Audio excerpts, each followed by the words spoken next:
来线内看这个郭台铭到高雄办讲座，讲到绿电议题时阵讲，台积电袂到高雄设厂，上大原因就是欠电。高雄市长陈其迈嘛讲话咯，讲高雄无欠电，讲去年一年有508亿度的电，敢若用掉307亿度的电，大约敢若用掉60%尔。也毋过，这个话才拄拄讲煞，昨暝这个凤山五甲地区就大跳针，就来大跳电，有1600外户来停电，3点钟后才来，电才来。网友惊体讲，这袂如是咧甲陈其迈说明共款。啊，台电是出来驳回讲，会停电是设备的因素，无代表欠电，讲这两种的状况无相共。台积电不来设厂，最大原因不是没有订单。没有电呐！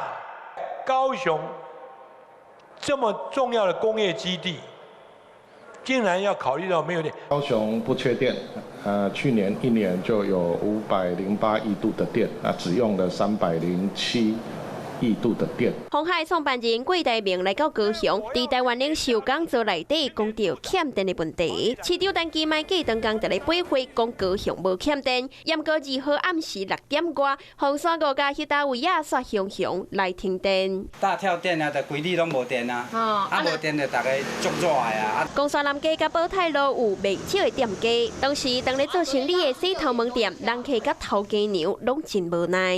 整条街都在外面啊。热甲昏迷，对，也有冰店的机械嘛，拢无法度来运作。可能刚停的哦。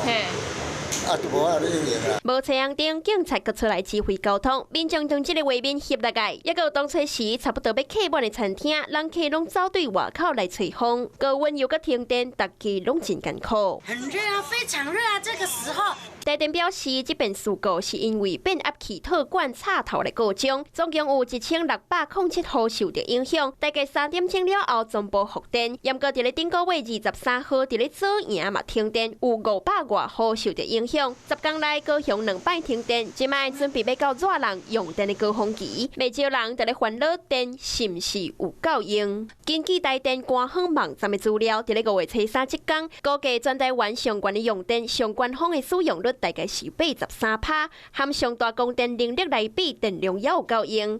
台电强调，停电是设备的原因，用电量增加出现着跳电的情形，无代表着欠电。跳电甲欠电两项袂用的，难做一伙。华视新闻看起来，赶快订阅我们的华视新闻 YouTube 频道，欢迎按赞、订阅、开启小铃铛，最新最及时的资讯要提供给你。